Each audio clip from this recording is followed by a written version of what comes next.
YouTube. Welcome to this video. My apologies if I slip up through this video. This is going to be a very hard video for me to make, but if it helps somebody, that's why I'm making this video. I've been feeling like I need to make this video for like a few months, and I keep putting it off, come up with excuses why not to, because it's a topic I really don't like to talk about. But if it helps somebody, it's a topic that I should talk about. And actually, the reason I'm making this video is How to ADHD, if you have ever seen that channel. When she's talking about ADHD and things like that, she talks about her own struggles, which I resonate with. Only really one thing that she and I disagree on, and we're not going to get into that in this video, as I have ADHD as well. And a lot of things she says, you're like, you're right. So hopefully through this video, if you have these issues, which is self-esteem, hopefully my experience and things that I'm doing can help you in your journey as I'm working on myself.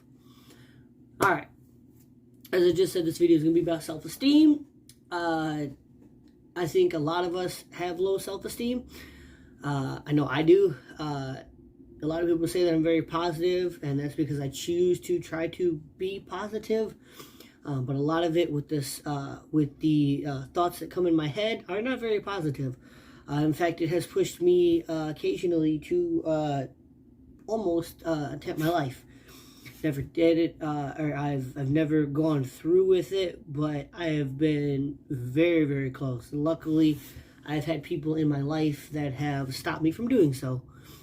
I cherish them every single day. In fact, yeah, we're going to leave that there. That's a whole nother topic. But, luckily I've had people that have been in my life to stop me from doing that. And it's all from low self-esteem and from letting the negativity in my head kind of take over my thought process and my actions.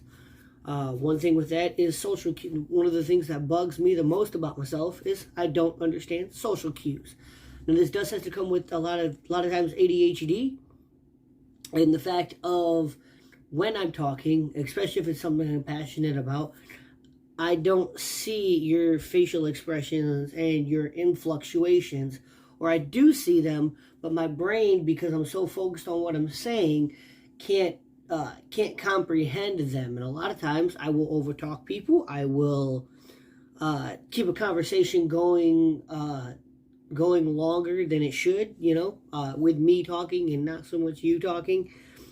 And generally annoying people like that because I just talk a lot. In that respect, because I know that about myself, I've lost friendships, and people think I'm annoying, and people don't like to be around me, and I understand that.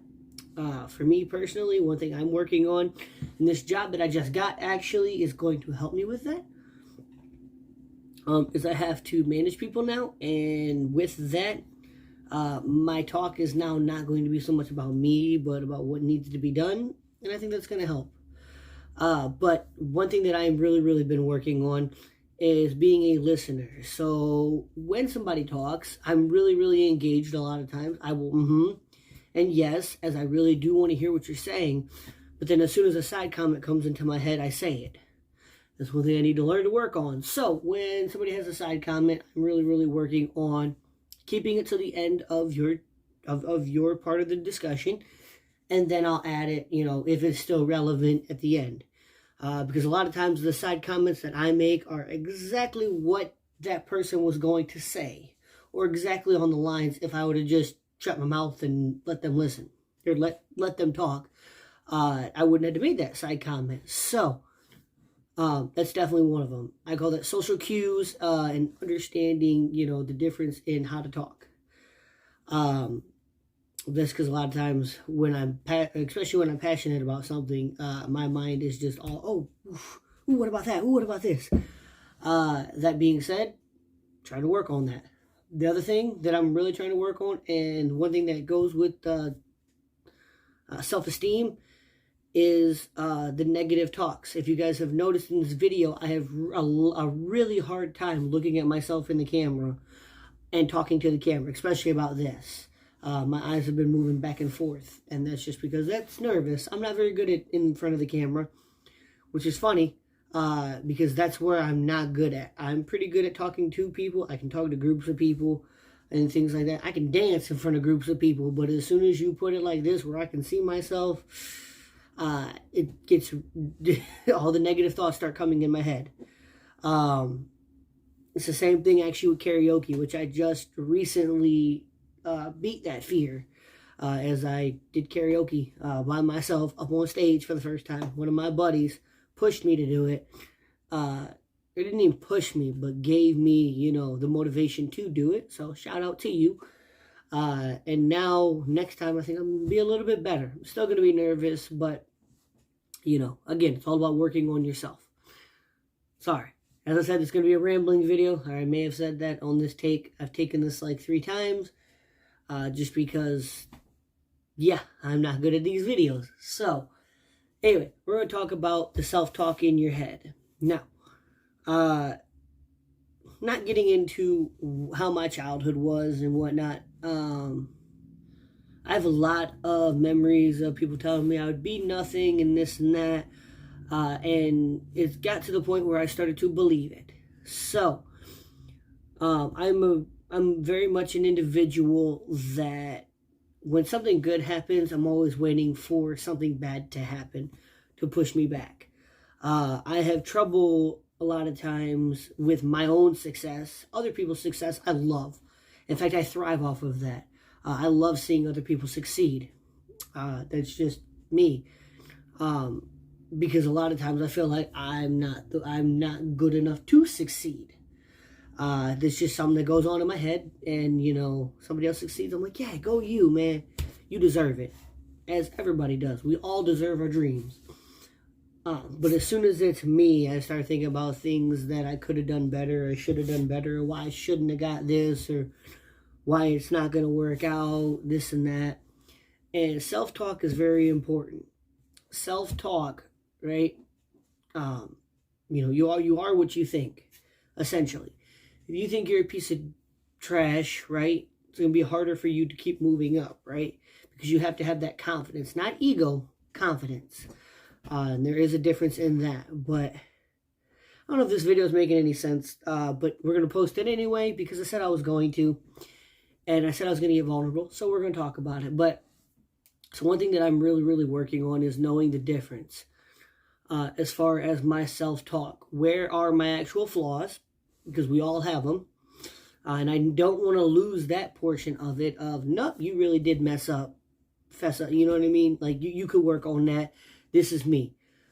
But also not letting myself every time just be like, well, no, that's not me. I'm not good enough to get that. I'm not good enough to have that. And things like that. And a lot of that is having friends around you that will A, call you out on your BS, and B, having friends that will also tell you where you're like, no, man, you deserve it. I'll give you a prime example. This is just because this just happened. So I got a promotion where I manage people. I think I said that in this video, in this take. And I beat out somebody who I thought, in my opinion, should have gotten it. Now, they didn't apply for it, but they had been helping for 6 months. They've done, in my opinion, it should have gone to them, right?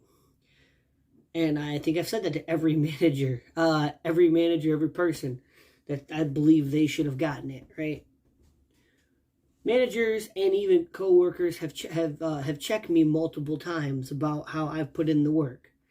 I may not have been doing this particular position, but they started listing off a lot of things that I've done in my job for the last year that has qualified me over this person, and whatnot. And it wasn't so much of an ego thing. It was an understanding about confidence. It was an understanding about, no, I earned this. I wasn't given this. A lot of times I feel like I'm given things.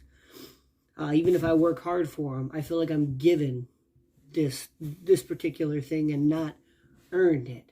And that comes with my self-esteem of not thinking that I earn anything, that I just am given everything. But so one thing I'm working on, and this is going to take people that are around me, and the support system that you decide to be with. You are a product of your environment. And so if I get people that are constantly building me up, not so much as an ego, but as, hey, you did this, you deserve this, you earned this, and we succeed together, because I never want to be that person that watches me succeed and nobody else succeed.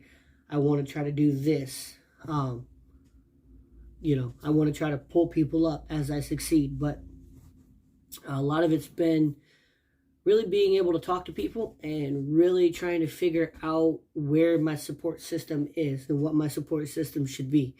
I never want to be, like I said, one of those people that everybody builds me up and I just go like this and everybody stays down here.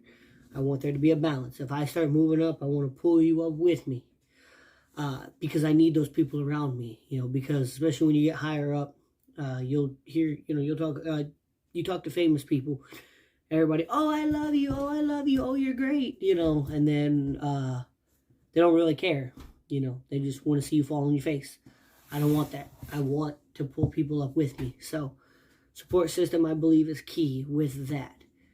And I think that's it. I had a lot more, and now that I'm in front of the camera, my mind has just gone blank. I don't know what to say, but I said I was going to make this video, so I'm going to make the best video that I can. I might probably post this on Facebook and on